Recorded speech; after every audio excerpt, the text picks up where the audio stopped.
Peace and love. Wake up, wake up, wake up, wake up, wake up, wake up. Peace and love. Peace and love podcast. Peace and love podcast. Peace and love podcast. Go in that store. I'm plotting. I'm processing. I'm enjoying my game. And if I overextend myself and the economy crashes harder than I thought and it all goes back to zero, I deserve it. I love this game so much, even if it comes to a situation where I have to pay the price of playing it wrong. When we lose an account, when somebody quits that I don't want to, when something investment goes to zero, I get secretly excited. Like, you know those weird fucking movies where like there's that scene where like the person gets punched in the fucking mouth and you think they're gonna die, and then they kind of go this way and then they come back and look at you and like the blood's coming down and the shit, and they're just looking at you, and now they're like, oh, now I'm fucking mad. That's how I live my life. Every time something bad happens, I'm more happy than when something good happens. Okay. All right. Now, when a man gets a hard on, you know where the blood comes from, right? I love that part. You know where the blood comes from, right? His brain and his feet. True. So A, he's stupid, and B, he can't run. Only a woman God thinks of some shit like that. That's how she got you, right? That's it. That's what happened. That's what happened. But nah, see, that's some bullshit, because I got it down. I figured it out. This has become a regular forum. What? Yeah, all right. I'm for real. We getting ready to have some Hollywood philosophizing. Yeah. Hollywood got the answer. Oh, man. Think about this. Anatomy. Now, if God was really a woman, y'all know how God thinks. She'd put the dick right under the chin. She'd... Peace and love. Ain't no school for this shit, stupid. Ain't no school for this shit. You gotta be smart enough to pick up the information as you go. Now the crazy shit is niggas that look like you doing something wrong. Why do wrong? Now motherfuckers say you crazy, nigga call me crazy. You know I be thinking when they say that? Niggas say I'm crazy, I be thinking, yep. I was crazy enough to believe what the fuck I was saying gonna happen was gonna happen. And that's why I was persistent enough and consistent enough to exist now. Feel what I'm saying? So explain to me, like, when I'm coming up, niggas is like, yo, who with him? Like, who he with? Me, nigga.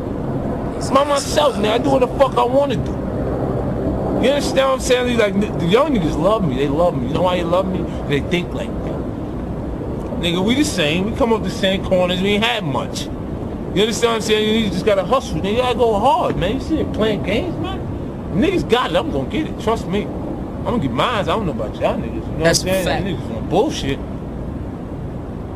Peace and Real love. shit, man. A lot of people out there that be talking all that, but I can kick a fat type of known rap. See, when you talk all that, you know I like to show up. Niggas think they cocaine, knowing that they blow up. Peep where I come from, so you know it's all because of buddy's nuts, cause I'm all about the law. So when you see me stepping, understand I like the flow, the pound, Dr. Dre, we equal death row. Yo, now you know about me, the D to the A to the Z, S-N-O-O-P, D-R-E, that nigga, Dr. Dre, so we say That's that every fact. day, now it's the P-O-U-N-D.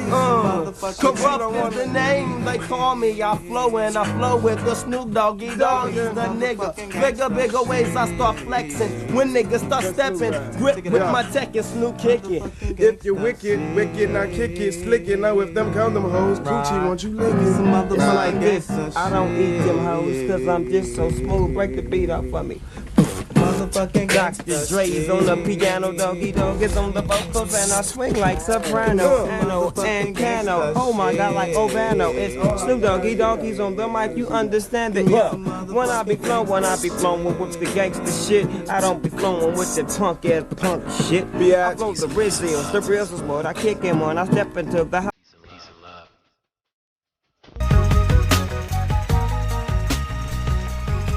Yo, Peace and Love podcast. We back in here for another day. We got that Quicks groove. I don't expect you to know what that is, especially if you're not from the city. But it's a great day, man. It's a happy Thursday. Good to be back in here again. We had a great show yesterday. We have a special guest in the building again today. My boy Troy Green is back in here, but we have my boy Brandon Gray in the building. That's who you're looking at right here. I'm gonna give it up for Mr. Brandon Gray. Let me get these hand claps going for you, man. Thank you. There we go. There we go. There we go. Boom. All right, boom. So your mic is good. Let's see. Let's get you all set up straight. All right. So Mr. Brandon Gray. Let me turn the camera around. We got my boy Troy Green in here What's again. the deal? There it is. There it is. And we back in here. Mr. Gray. Yes, sir. Great to have you in here, man. Again, my mom reached out to me last week. She said, man, I know you're doing your show. Ran across a young man. He got some things going on. I want to give you some information, right? So I'm thinking, man, what mom's doing. I just need her to just sit in the corner somewhere, just chill out, right? But let me pull up on her and see what's going on. She gave me information, told me what your business idea was, what you had going on, and I felt like I had to have you on the show just to kind of spread the message. I didn't even know brothers was making bow ties like that. You know what I'm saying? So please, before you start getting people your handles, let them know how you got into your business venture, and then what's going on in the future. So I started. Well, first and foremost, the handles is I am bag. It's my Instagram. It's iambag.co. Okay. And you can follow me there. The website will be up November 2nd, which is www.iambag.co. Okay. And that's where you can find me on there as well. I started making bow ties. And if you can, before we get going, could you? This is your camera right here, man. Could you get a little closer so you can show the people this bow tie that you have on? I ain't never seen nothing like it. Look at this, man. That's crazy. And you made that all yourself? All myself. All right. Shit. All myself. Okay, so again, just kind of walk us through, how you got started and go ahead, do your thing. Bro. Okay. Well, I started making bow ties 6 years ago, and how it started was I was at H&M, bought a whole outfit head to toe, and they sell their little bow ties there too. Mm-hmm. So when I got to the register, this guy had the same outfit, same bow tie, but I know we had different shoes. Mm-hmm. So I was at the Del Amo Mall when this took place. I went to Joann's, bought some fabric that matched my shoes, went on YouTube, found out how to make a bow tie. It took me 1 hour and 30 minutes to make my first bow tie. So, on YouTube? On YouTube. It's amazing what you can learn from YouTube. Man, YouTube is low-key a parent. Yeah, that's real. So, I made the bow tie, went to the party. Everybody was like, complimenting me on my bow tie. I was like, thank you, I made it. Mm-hmm. So they was like, you should really do it. I was like, nah, it's cool. It's like, it was only a one-time thing. Yeah. So later on after that, I went to a costume party, and I went to a little fabric shop called S&S on Hawthorne Boulevard, got some little raw materials, and I made a bow tie like out of metal scraps and like gold little charm things. Uh-huh. So as we was going to the party, this guy is going to the party too, but he's running like crazy getting to the party. He was like, and he stops me out of nowhere and say, where'd you get that bow tie from? I said, I made it. And he was like, how much for it? I was just playing. I was like, $60. $60 for the bow tie. Oh, you went for the gusto, huh? Yeah, I was just like, let me see if he wanted it or not. So he was like, here, took out 60. He was like, here. I was like, oh, snaps, this is real. But I only paid $1.75 for the material. True. Dang. So it was like a come up. I was like, okay, let me start doing this. So that's a huge profit. What? I might start making bow ties right now. It was a nice come up. That's a fact. So what kept it going was it's a sad story behind it, but it's also the strength story behind it as well. My grandma passed away on my birthday. Okay. So instead of me going somewhere dark, bow ties and creating kept me afloat and kept my mind, going creatively. Exactly. So like I took that pain and put it into something beautiful, which allowed me to be, to go to design school. I went to Trade Tech, took their design course just to enhance my skills in sewing so I can, perfect this craft. So you understood when you made your first bow tie, it's gonna be some sewing involved with this. Yeah. So I need to invest in myself.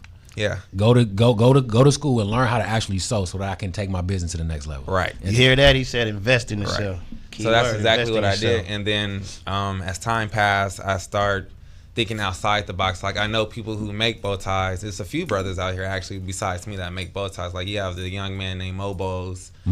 Yeah, that was on Shark Tank. Okay, sure. That did his thing. And then you have Dork Dozer who has Tab. Another brother that I know, he makes bow ties, but we're all different. Exactly. So like I come with 3 components when it comes to my ties. I have simple, classy, daring. Simple is you know, just a solid color. You know, daring is different patterns. Something like what you got on right now. This. Right. That's what I daring. have on Yeah, this yeah, daring. You know, classy is like you may That's have fact. your suede, you may have your leathers, just stuff like that. But it's a different component, just like how I treat life. Like everybody have different components of their lives. I chose to do that with your bow ties. With my bow ties. Interesting. So, what getting started? What was the biggest obstacle for you? oh man, learning the business, learning how to be an entrepreneur because it's foreign. It was never taught. It was, you know, as Black people sad to say, we don't pass down information if it's not taught to us. Exactly. So I had to learn. I had people who are entrepreneurs, and to me, their language is so foreign. Yeah. It was a lot of pushback. Yeah. So like I have like two like amazing people in my life where I gave so much pushback to, but I had to mature and, you know, go through what I had to go through in that business form to get where, you know, to get their language. Exactly. So say for instance, if I come to you like, oh, you need to do this and this and this with your radio and you new to it, you looking at me like, well, where do I start? Exactly. And they give you the blueprint, but you don't know how to work the blueprint. Exactly. So it's like, oh, you're snap. just inexperienced in the field. Yeah, you don't know what's going on. inexperienced. So as like time goes, you start to learn like, okay, my money don't need to go here. It needs to go here. I don't need to spend money on this. I need to put money here. Like most people who are entrepreneurs, they work in 2 to 3 jobs or they have a busy life. I work 2 jobs and I go to school. Yeah. So it's like, okay, I got to take out 2 hours out of my day to make sure I'm doing something creatively for my brand and for, you know, for my dream. Yeah. Right. I still have to go to one bag to make sure this bag is, you know, given to this bag. Exactly. So I can have my long lasting bag. Exactly. So it sounds like you were working on discipline early, learning how to discipline yourself. Yeah. In order, you saying, okay, I make this, I need to save this, as opposed to going to spend this. Yeah. Oh, no, I spent a lot. Exactly. But you said you had to learn how to do that, though. Yeah. You know, you had to learn how to budget. And okay, I'm an entrepreneur now. Yeah. So I don't have that check necessarily coming every 2 weeks. Right. So when I get paid, I have to learn how to set some things aside. Right. Got to manage your money. Exactly. Right. I have to learn how to reinvest Right. back into the business. Absolutely. Yeah. And then you do like trade shows and stuff, and that also teaches you like a little bit about your market, a little bit about your worth as well. What is you a said trade show? Yeah, what is I that? want to know. So like trade shows and pop-up shops or consignment shops, it's like where you can go and sell your product. Now I know consignment because with the sneakers, Right, You can put your exactly. sneakers in the consignment shop. And then they sell them for you and then take a little small Yeah, take a little percentage of it. small percentage. Exactly. So with the pop-up shop and trade shows, it's like with the trade show, you can put your stuff with the person that has a showroom, and they'll market it for you. And they take a little percentage. It's just like the consignment shop in a sense of a way. And then you have the pop-up shop where you get all your money to yourself, but you pay a fee to be in the shop. To pop up. up. Exactly. But the beauty of that is the publicity. But what we also fail to realize as entrepreneurs is that when we do these pop-up shops, all these people come out and support you, but are they buying? Exactly. So the main thing is when you come to the pop-up shop, it's great that you come out to support, but I need you to actually support and buy the stuff. Right. Because you have to pay to have that pop-up. Right. And you want to break even and make your money back. Exactly. Absolutely. So when you're doing this, like when you like new into the game, you're doing these pop-up shops, you're like, okay, I'm putting money here, I'm putting money there, but you like, okay, I'm barely breaking even. Like I sold this, that's cool, but when I'm gonna, what's the smart way of doing this? Exactly. So you have to always take a step back. Sometimes you got to take a break from your craft to look at the full picture and be like, okay, look, if I just do a certain X amount of number of product, put that money, instead of putting it into a pop-up shop, put it in marketing. I got more reach in marketing than having people come out and drink and listen to music and eat. Exactly. And be like, Without oh, this buying is the nice. stuff. Exactly. Instead of be like, you got more profit coming in. Let me ask you something. I want to double back on something you said, right? As far as like just supporting, right? Right. And people actually buying your product, you as a Black business owner. I feel like, to me, I don't really feel like it's all the way true, but there's a stigma within the Black community that Blacks don't support Black businesses. You as a Black owner, a business owner, do you agree with that? To a certain extent. To a certain extent. To a certain extent. So you have those who, like I said, come out just to say, hey, I support it. Right. But they didn't support. And then you have the ones who actually see your dream. Right. And they want to support your dream by actually buying. All right. So it kind of go hand in hand. But the majority is the ones who just come out to listen to the music and be there. Yeah. Understood. Yeah. So they not actually spending money. They just there. They just there just to say they were there, take pictures, and post. But in a sense of a way, that kind of works in your favor because that's still marketing. Yeah, it's still marketing. It's social tiding. Understood. So it still works, but it's just like it's a slower process for it. Yeah. Got you. Understood. It seems like all of this is just figuring out, where your target audience is, and just figuring out how to really service them. Yeah. Do I do a pop-up shop? Do I pay more for marketing? Do I do this? Do I do that? How did you handle a lot of times when we think business, we correlate it to growing up all of our heroes and things like that. We looked at the dope boys for an example. You know what I'm saying? All of our heroes and things like that. Those are the guys that had the money. Those are the guys that felt like they were free. They could do what they want to do. Right. So they'll say some of the product, you start moving it, you give it away for free to get people coming back. They like the product, they come back and get some more. Right. Would you ever take that approach? Did you ever give bow ties away for free just to get the name out there, or what did you do to get it started to kind of spread it out? I have done that numerous of times. Okay. And one of the people who mentor me to this day used to get mad at me because I'll buy so much stuff, make so much, and just have it on hand. So it's like dead money, like dead weight. Right. So it's like, okay, I got to get rid of this, but my mind races so fast, I have to keep on creating. So I'm creating dead weight on this end, but the weight's not moving. So you're giving away free product just to be like, okay, put this there so my name can be there. Right. And, hope and pray and wish. Exactly. And then you also go about the amount of product placement. That's also a form of what I just said. That's considered product placement.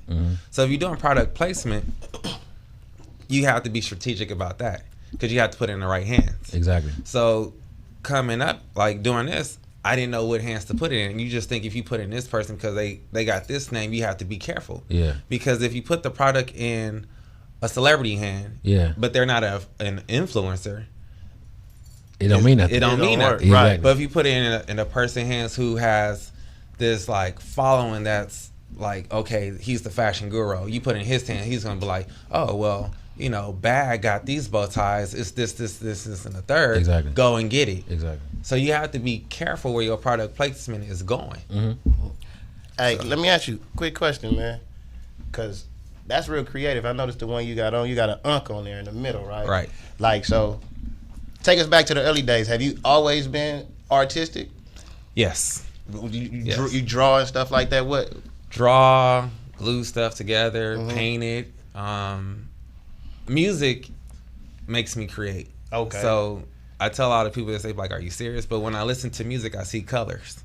Understood. So if I'm listening to, depending on the song, if I'm listening to like an upbeat song, I can pick different colors and make a tie out of those colors. Interesting. Yeah, it's like, I don't know what's the name of it. Somebody told me the name of it, but it's I was called like, Acid. I know you're talking about. For real, they see colors. Yeah, Nerd did a album like that, like Seeing Sounds or something like that. Yeah. But it's a name for it. Yeah. Absolutely. Is there a certain music that you listen to when you're creating? Like, is there a certain vibe you have to be in to get ready to make a tie? I'm very eclectic, but most of my music, like if it's either oldies, reggae, or classical, believe it or not. Okay. But like if I'm just sitting there random and it's already flowing, it could be anything except for like heavy metal and all. I can't do that screaming stuff. Exactly. But like more so like neo soul, a little like house music. House music really like you can, because it's like different beats. So like different beats project different colors. Understood. That's crazy. I never heard of like that. Yeah. So like if it's like tropical house, it's like more mild tone. And so you get like maybe you get like a dun dun dun boom. And it's like, ooh, a burst of color right there. Let me put that right there on this. On this. Like let me get a color pencil and do this. Color, that's crucial. But to go back, the bow tie that I'm wearing. Yep. I made this bow tie because I kept having a dream about it. Like so, for instance, bees repollinate. Repollination equals life. The ankh is life. So to me, it's like bees is the insect that's also helping us give life, give back to what we. Oh yeah, right. Are. Those are two bees on the side right there. So that's why I have the bees facing the. Oh, it kind of looked like a bee when you. It looked like eyes, but they're actually bees. I see it now. When I first saw it, I saw the and I'm looking I'm like, all right, I see that's dope, man. Let me clap it up for that, man. That's right, man. So that's cool. How this came about. Interesting. Okay, so when we think fashion, right? I think anybody that's into fashion, you know, growing up being a sneakerhead or whatever, just being from the city, I feel like you a little fashionable. Okay. And anybody from LA, you know, you saw certain things growing up. You just you like what you like. Right. With fashion, it seems like you hear so much that it's a very hard business to break into. But it seems like once you get in there and get your feet set, you can really make a whole lot of money. You could be very successful. Yeah.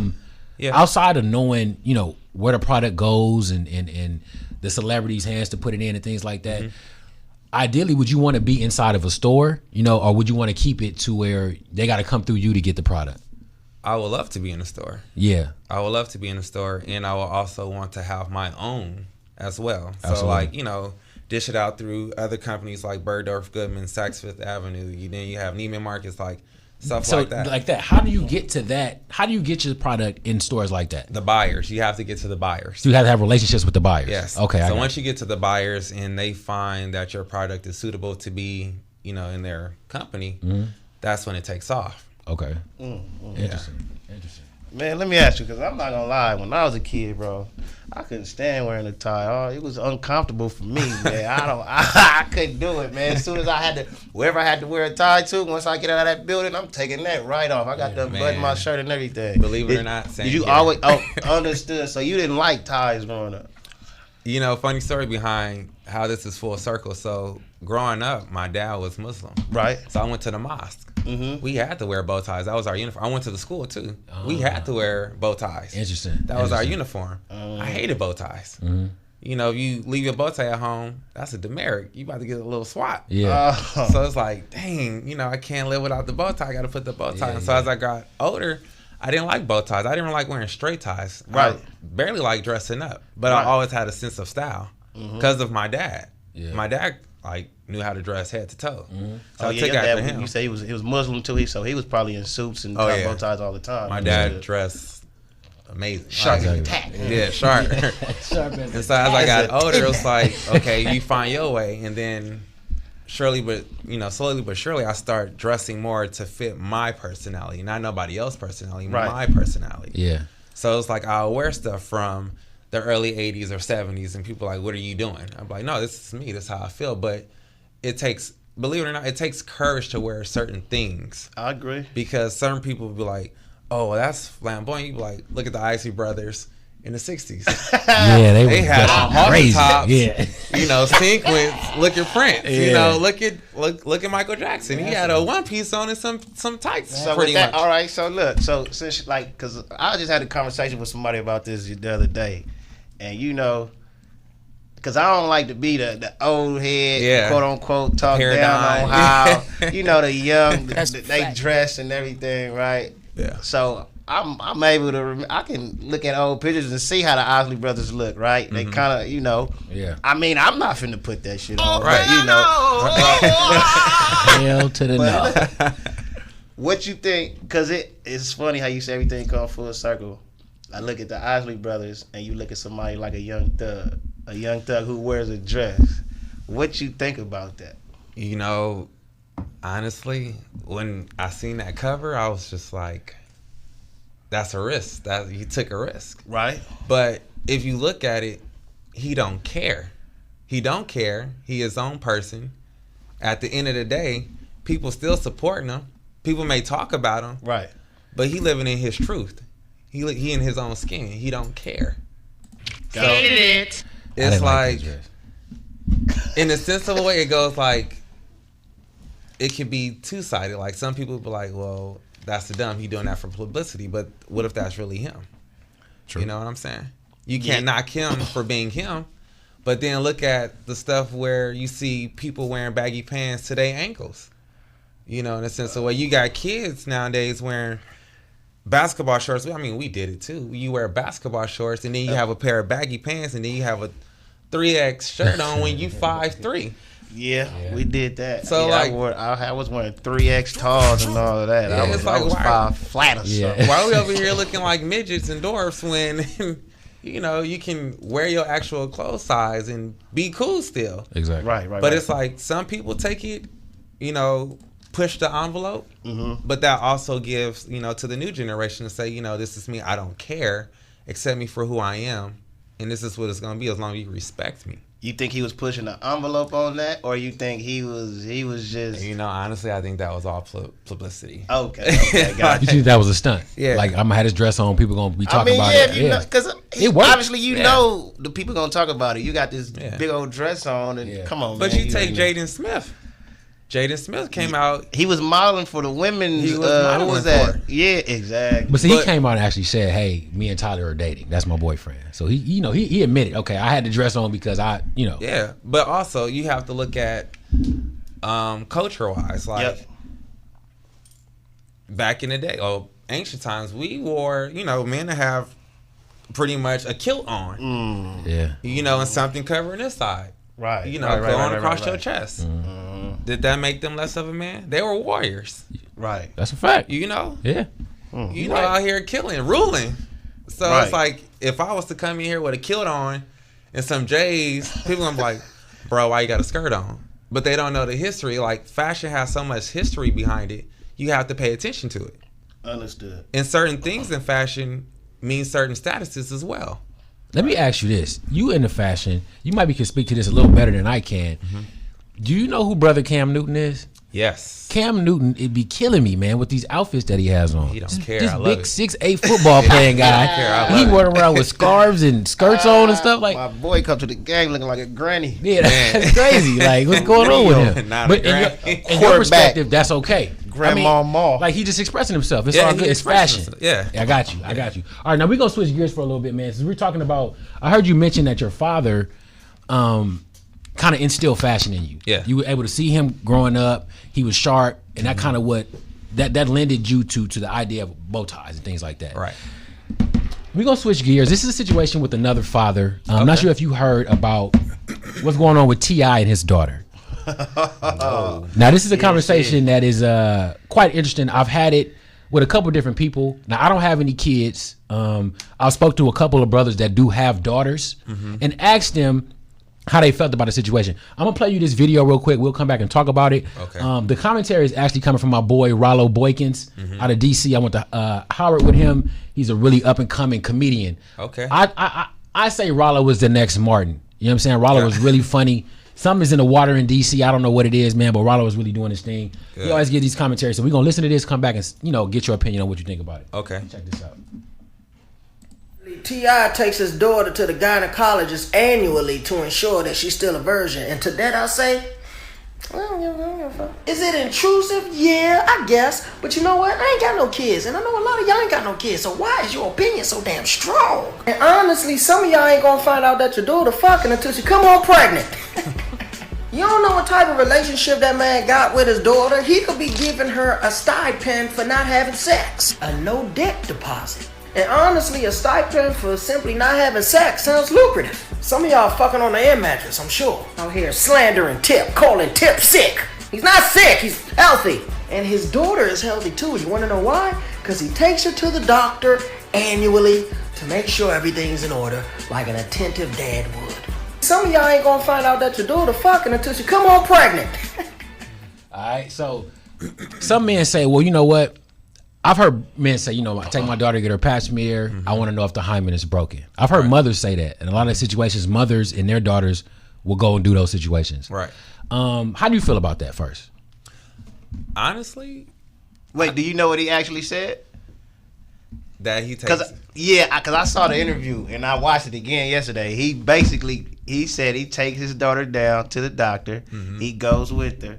And they see the doctor, and he check, and she gets checks to see if her hymen is broke, to see if she's still a virgin.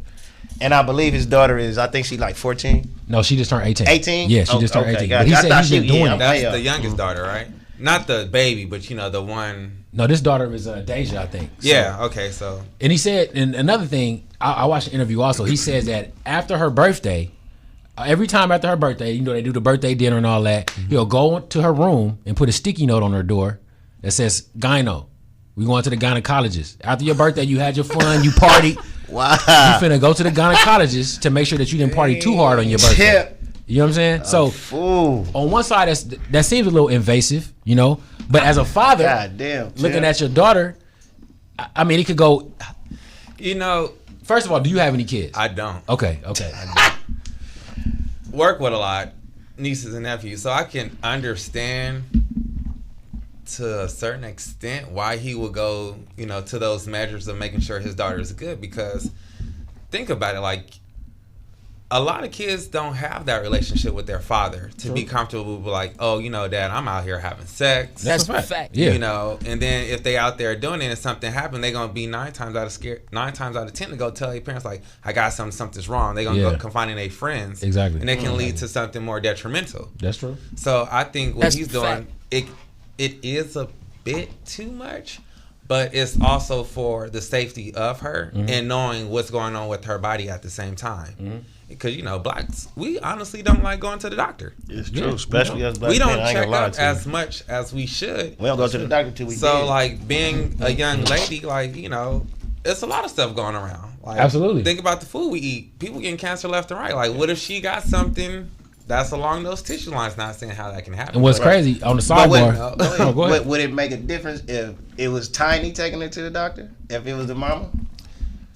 Because I've heard some females say, my mama did that to me when I was 16, 15. Right, it wouldn't make a difference. It's okay if the mama do it, but the daddy can't do it. Like, it's his seed. True, right. Like, if my seed, if I got to check on my seed, I'm taking my seed to go make sure that they're good. Right. Hands down. Like, if this is my legacy, this is my bloodline, I created this. Right. Well, help created this. I'm going to make sure that my creation is good. Understood. Like, at the end of the day, I'm not gonna sit around and be like, nah, you can't. I'm not gonna take you to the doctor. You go have fun with your friends. If something happened, we'll figure out when the time comes. No, I need to know before it happened, or if it already happened, we gonna figure out how to make sure you stay healthy at all times. Right. Exactly. So in his defense my defense for him, he's probably doing it because the day it do happen, if she do, decide to give up that gift.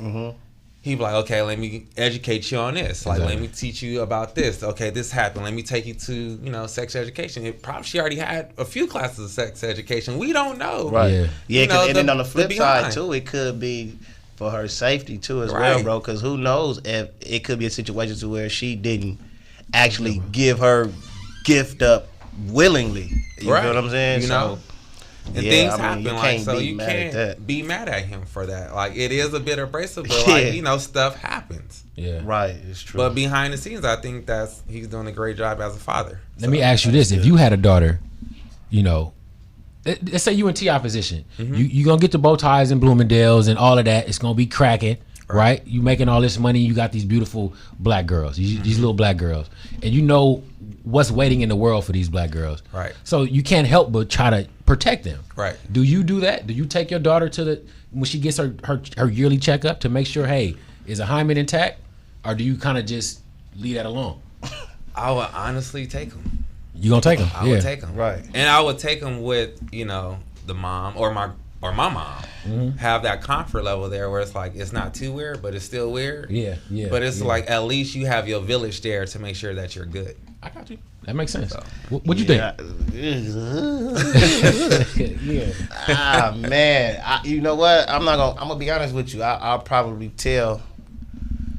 Yeah, for sure. Like, I'm with taking her down there and getting a checkup. It's all about, for me, as long as my daughter is comfortable, then I don't have no problems with going down there. But I kind of feel like the woman should do it too as well. Yeah. And then maybe if you want me to tag along, then for sure I'll come with you. But that's more for your girl and her daughter to do. Right, and then my girl could come back and relay the message and tell me what's going on. You feel what I'm saying? So it's like a little less pressure. Yeah, but I would make sure that I'm gonna say have that type of relationship with my daughter to where she even went out and lost her virginity.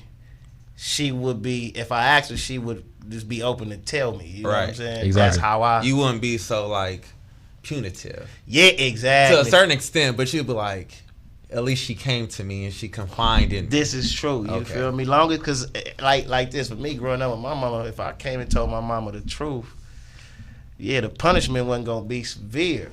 Yeah. So I would want the same thing you know, with me and my daughter or my kids. You feel what I'm saying? Right. Just try to keep that open communication. You feel? Right. Exactly. Yeah. Open lines of communication. Yeah, that's a tough situation. That's very tough. Speaking on parents, bro, you grew up with your mother, your mama and pops? No.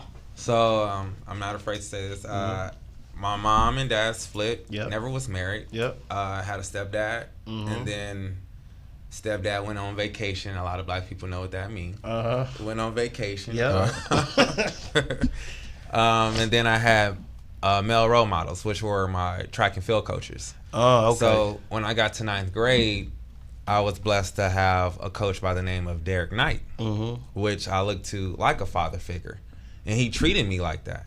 So it was like it was a beautiful relationship because he was hard on me. He taught me like wrong from right. Right. And he was like preparing not just me, but like the team in general. Like, okay, you guys are about to get in this world that will eat you alive. What are you going to do? Right. But he used track to teach us.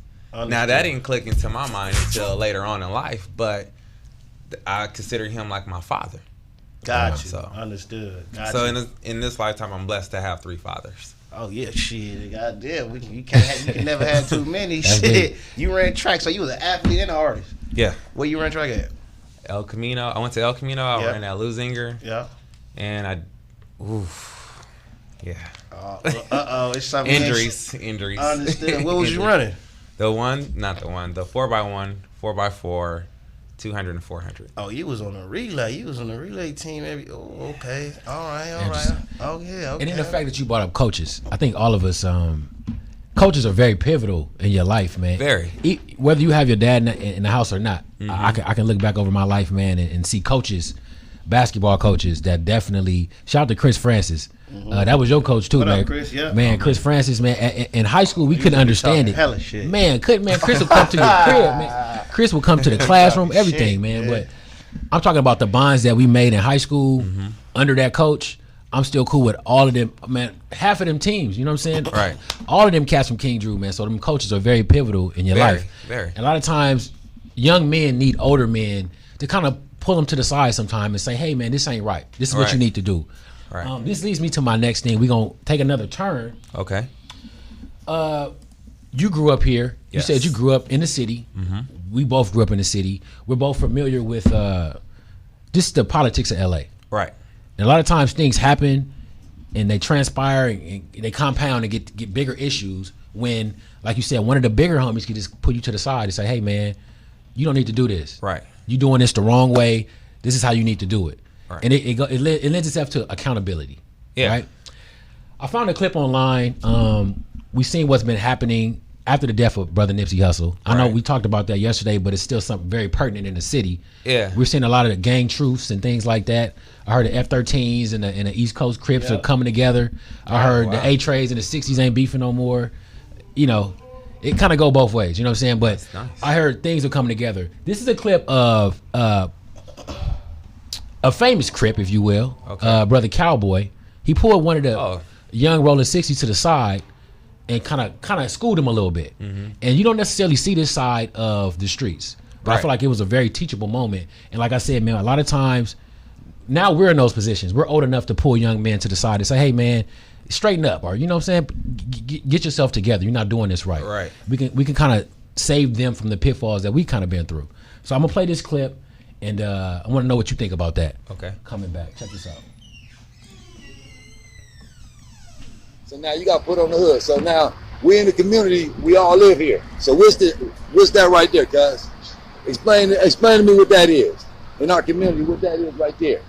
Hold up. I just want to know what it is from you. I want to hear it from you. What is this, bro? This says OHBG Ajax the Low. Crossed out the H. You left the 3 and you left the BK. And you whacked out the H's. All right. So now you struck up your name, Ajax the Low. Now you just put you whacked out HK, BK, and 3K. That's what you put on it. Okay. Now, what has any HKs done to you, bro? Has any HKs jumped out and beat you up? Has any BKs, Bloods, jumped out and fucked you up? Has any Trays got out here and fucked you up? Has any of them three came over here and fucked you up or did anything to you? Simple question. That's yes or no. Okay, now I'm just saying, but now you struck that up. So he got the homie on camera. He not even. So now, he heated for sure. He's riding down the street, or a Hoover, or a Blood. So he's gonna come down Slauson, and he's gonna see that his hood whacked out. You understand that? So now you whack their hood out. You ain't gotta answer this question because I already know the answer. Have you ever killed one of them people? No, but you just whacked them out. You feel me? So now this is on your crippin'. You feel me? So now you giving the homies to test your crippin'. You feel me? So now they gonna come up here and they gonna see you whacked out Hoover. You whacked out the Blood, and you whacked out the Trey. Now they gonna ask you, have you ever put in work? If you ain't put in work, why are you whacking them niggas out? You understand that? So now all that is 500,000 cars come down Slauson a day. So they gonna have to see their hood whacked out. So when they see their hood whacked out, which you never killed none of them over there, and you just expressed to me they ain't did nothing to you either. They haven't beat you up. They ain't stomped you out. Had they killed somebody that you know. You feel me? You just fresh from over here from the hood. This is not how you prove yourself. That's not how you do it. That's faulty crippin'. You feel me? You a wall banger. You wall bang. You feel me? That's wall bang. So when my real homies see that little niggas that's out here really crippin', they gonna ask you. You strike that they don't make the you see that, oh, they must be hanging over here. So this building right here, I'm trying to buy. I'm trying to buy this building right here. For our community, for us, for niggas like you to come to. So for you striking up right here, now you bringing unwanted attention. You feel me? Nipsey didn't represent that. So why are you representing fuck these people and they haven't done nothing to you? You understand? Now, the homies that beat you up, the homies that fucked over you, they done did you worse than these niggas. These niggas ain't did nothing to you. But the 60s done beat your ass, fucked you up, took your car, run you through the ringer, and you got the nerve to put these niggas, you whacking them niggas out. You need to handle your business in the hood first. With these niggas around here before you start whacking out niggas you don't even know nothing about, cuz. They haven't killed none of your homies. They haven't did shit. But now they gonna fuck around and see that, fuck around and kill me behind some bullshit you wrote on the wall. You understand that? Because when they roll up, they gonna look at you like you ain't even a factor. When they see me, I'm a factor out here. And they gonna kill me behind some dumb shit. So when you get a chance, when you get paid, I would appreciate if you get a can of spray paint and cover up this bullshit. Because we're not representing that right there. You feel me? Now, you gotta, and that's just the basis of it, man. It's again, we're not glorifying the gang life or nothing like that. Right. We're just speaking on the politics of where we come from. Right. But I'm saying it takes people to pull you to the side and say, hey man, you're not doing this right. Right. That's not what we represent. And that could be on any level. You could see a young man, playing sports or anything. It's just it takes older men to pull you to the side and say, hey man, you need to tighten up.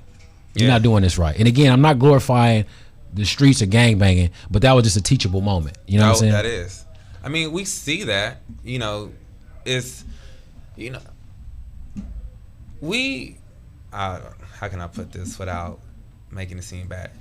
Social media projects that gangs are just, I'm going to kill you, kill your homie, y'all go back and forth, but they never see, like they will never see that. Mm-hmm. They will never see that at all. Yeah, they don't never see that part of it. Even like when we watch like certain movie shows or TV shows. I mean, even in movies, that's how gangs are projected. Yeah. And then you have like that one big time gangbanger that will pass on the knowledge, like he just did. Exactly. And that'll get left out. Yeah, like 50 Cent in 50 Cent movie. You had the oldest guy. He came, 50 Cent. Got his blessings and stuff like that. He started doing his own thing. He was like, okay, I can see how that happens. Mm-hmm. Jay-Z out here mentoring a lot of the young rappers. Yep. Then you take people like you and I, like, for instance, like I work at your mom's school. Yeah. These kids on a daily basis cuss in front of me like they pay taxes. Right. Right. That's a fact. I'm sitting there, I'm like, do you cuss like this in front of your mom? That's somebody's mom right there. That's somebody's auntie. Mm-hmm. You don't know what this lady's going through. Mm-hmm. But if nobody like us, be like, look here, man, stop doing that. They're going to think it's okay. Exactly. But how social media got our kids, our youngins, so wrapped up like, oh, I could talk to my mom like this. I could talk to my dad like that. Mm-hmm. Then you also got the new age parents where it's like, no, I'm your friend. Or, you know, I dress my kid up like my baby daddy or my baby mama. It's like, yeah, I can't stand you know, it's like, why are you doing that? You allowing this to happen, but when it come time for men like us to go and mentor a kid, we have to break them down to ground zero and build them back up so they can understand how detrimental it is not only to be black in this society, but how important it is to be, you know, well-rounded, like-minded, and giving uplift as well. So it's like every time I see a kid, and I work at an all-girls group home. To me, it's the same thing. I have to do the same thing to these girls. It's like I got to tell these girls, like, you not a hoe. You wasn't born to a hoe. You're a queen. You got to break your cycle. Your mom told you that all these nasty things, but that's not you. That's not what I see. Let's start all over. Let's start, you know, building you a whole different blueprint. Exactly. But like I said, society, like what Cowboy just did, I think I give him hella props for that, because I honestly think people think gangbanging is a trend. Like, oh, especially since Nipsey died, not gonna lie, when Nipsey died, everybody was from neighborhood. Everybody throwing up. I was like, what are y'all doing? I'm like, that's just because he died, that don't give you the right to throw it up. Like, this come with, you know, work. These people got jumped in. Like, shot, got dead, beat, all kind of stuff. And you over here throwing up a hood that you don't got that you didn't put in work for. Yeah. Right. And then to see the people, so many people pulling up in that, you know, when he passed, so many people was pulling up, and I'm like, man, it's cool, but y'all don't know where y'all really at right now. Like, don't know. I mean, you had white people, you had Asians, you had everybody on Slauson. I was even there. Yeah. Like, you got all these people there. And I don't know if y'all were there, but it was one point before he even got there, people just started running. I'm like, damn, like, which way do I gotta go? Right. You know, you gotta think like that. But people, we don't think like that. It was crazy, bro. Yeah, it was wild down there. And it's like, to see, when I was down there, and you did see, you know, the Crips that was there for Nipsey, they was respectable. Right. They wasn't like anything broke out. They was checking it right there and there. Right. They wasn't trying to make it go any further than it was. They was checking it. Right. And I think what Cowboy did, like going back to Cowboy, he's checking it before it gets worse. Right. And he's also informing him about his whereabouts. He's giving him knowledge. Right. And he's like telling him, like, this is not what we do. Right. You know, he's being like a father figure right there, like, or a big brother or uncle, whatever you want to call it. He's right there to let him know, like, this is not what it is. That's Don't a do fact. that. That's a fact. That's a big fact. I agree with you on that. I think we need more of that. Yeah. I think some people scared to do that. Yeah. You feel me? Based on what somebody else might say.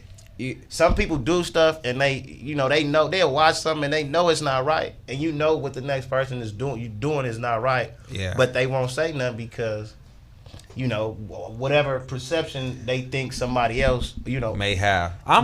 Exactly. Like, I'm crazy. Like, I don't like when kids disrespect their parents. Right. Me neither. I hate that. This is a moment of truth where I can say I threw a box of crowns at a kid at Target for just like cussing at his mom. Wait a minute, hold on. You threw a box of crayons at a kid? Yeah. What? And it was You gonna like, catch a case, man. I mean, she approved. Can't be throwing crayons at kids, man. So the mama didn't say that. It just happened because, like, you disrespecting your mama. This lady gave birth to you. What did the kid do? I'll call DCFS on you. Oh, I'm like, pop. Before you even get that far, let me explain to you. I work in this field. You don't want to end up where I work. It's not what you think. Right. Yeah, they think it's an escape from home, but it's not. It's really not. You are stamped once you get into the system. And they forget that when these people come and take your mama to jail, they taking you somewhere. Yeah, they too, taking you somewhere else. You think you getting finna stay split home apart. chilling? Yeah. No. And You finna go to some stranger. I explained house, all that that's to him. all I was like, bruh. I was like, you been bad right now. You've been like hella disobedient, disrespectful. This is what's going to happen. This is what happened to us as black people in general, and it's been happening for ages. It goes all the way back to slavery. Now you got constitutionalized slavery. Mm-hmm. To me, DCFS is that in the sense of a way. It's just maltoned. It's sugar-coated because if your mom is a crackhead, if the female is a crackhead, she gives birth, they're going to take that baby away immediately. Right. So it's like now you don't have no parts of your mom. You don't know. You may not ever know who your mom is because they don't want you to see your mom. Then you building this kid to have rage and anger. Yeah. And so what we don't look at like when you see kids that are mad, like, okay, why are they mad? We just be like, that's a badass kid. You never go be like, hey, little man, come here, what's wrong? Right. Who did what, where, and why? You know, we never ask those questions. We suppress everything. Yeah. Because that's what, for generations and generations, we've been taught to suppress everything. Yeah, they just say we tell our young men, don't you cry. What you crying for? Right. You know, you a coward if you cry, or other language that we use of, you know, you a B word, or you this, like you soft. Yeah. No, let that boy cry. Because if he ain't gonna cry, he gonna get mad. He gonna be doing something he don't supposed to be doing later on in life. Yeah, he gonna direct that into you know what I'm anger and saying? do So me throwing a box of crowns at the boy, I had to tell him like straight up, like, look, you gonna end up here. This is what's gonna happen. You don't want this life, right? You know, but I took it upon myself. After I did that, I gave him my number. I said, tell me when his football games are, and I'll come supporting. That's the other side of it. You know, exactly. Come. So it's like, yeah, I was punitive towards him. And I grabbed him like everything, like as if he was my little brother. Because you're not gonna disrespect no black women in front of me.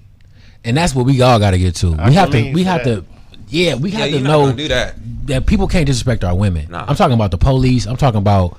I saw that situation in Dallas with a white man was messing with the lady about a truck or something. Right.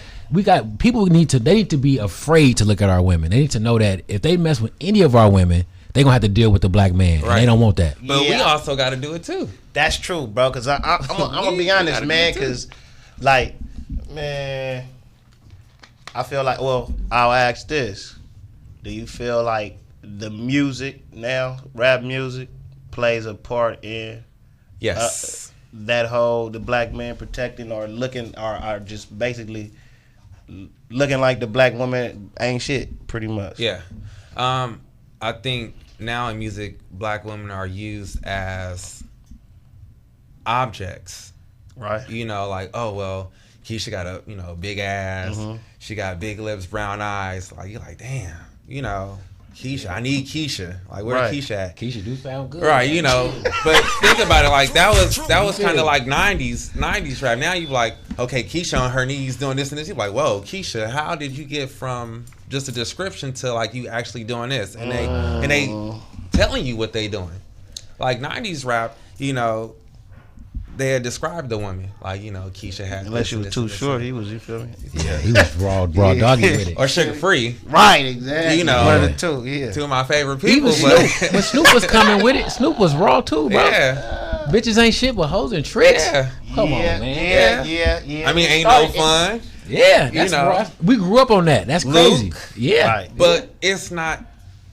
Then it was like, okay, it was still subtle than what it is today. Exactly. Like you listen to music, I get a headache. Yeah, I'm like, just give me the beat. Yeah. I don't want to give me the beat. I don't want to hear the words. Because it's too much. I would say the women are more vulgar than the men now. Oh yeah. But so. Oh yeah. As black men, right? You saying we supposed to protect the black women? I agree with that. And then we saying the music may have some type of effect on certain black men not, supporting black women as far as the way that they look at them, bitches and hoes and tricks or whatever the hell the case may be. On the flip side, you got the women that's playing that same song and singing the lyrics. It's just a female version of the guy. Right, you know what I'm saying? So is it we disrespecting ourselves?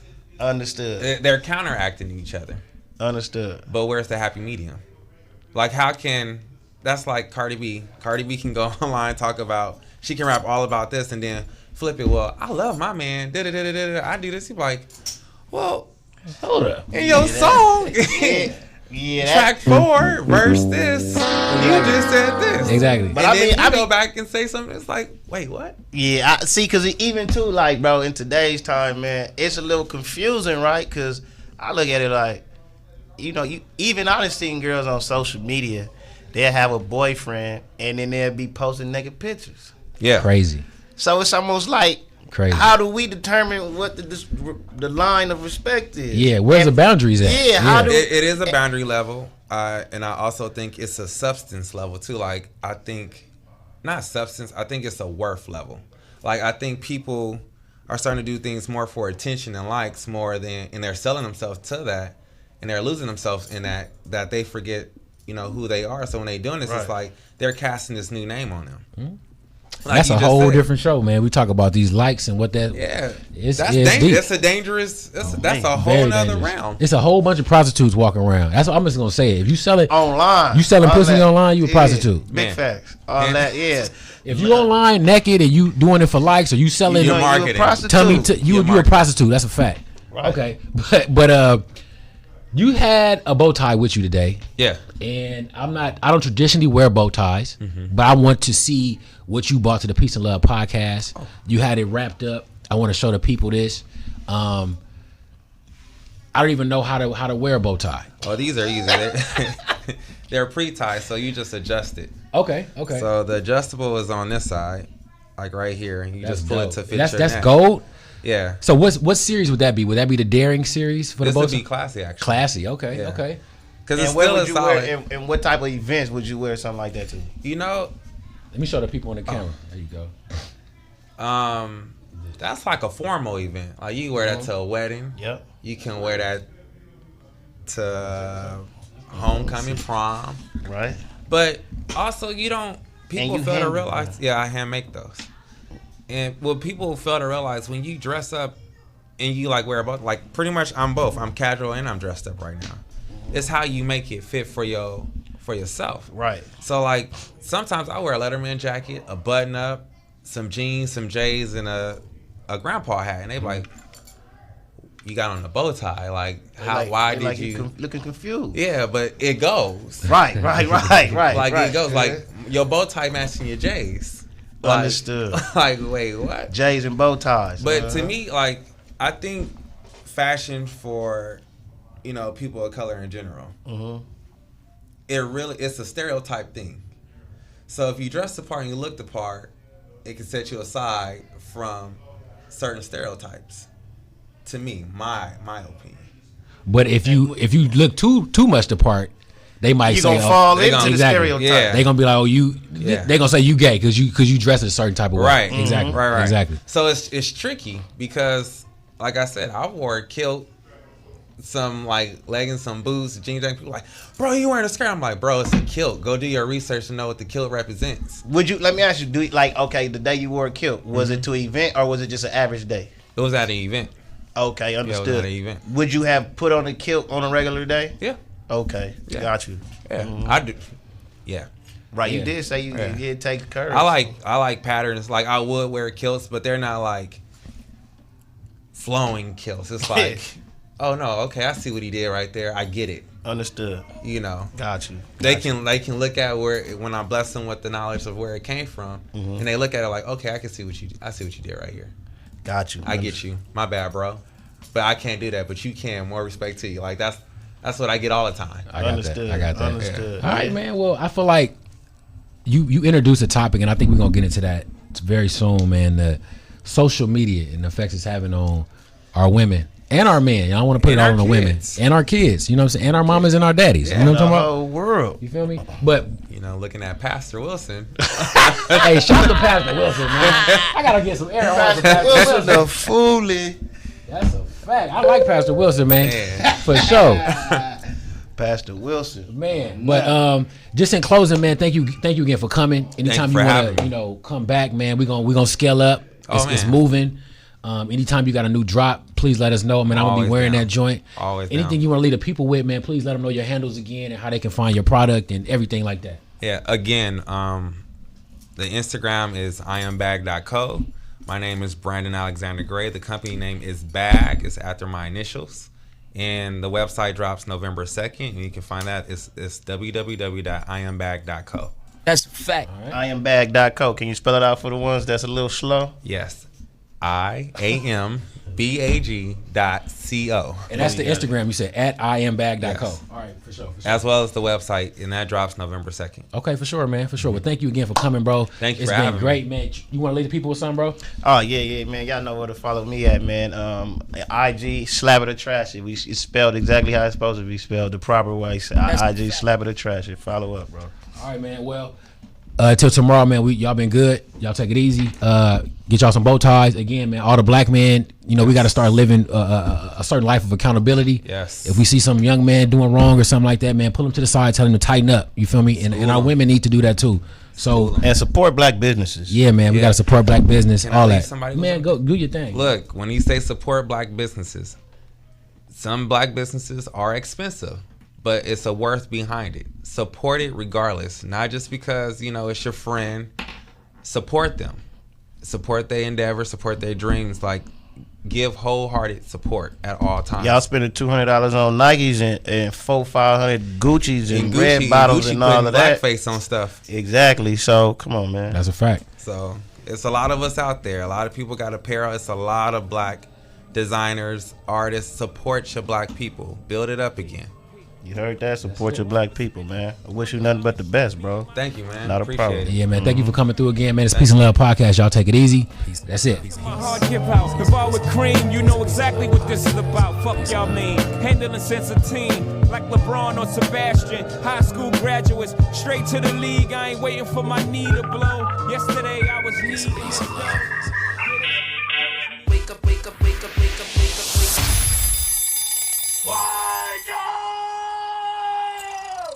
Peace and love. Peace and love.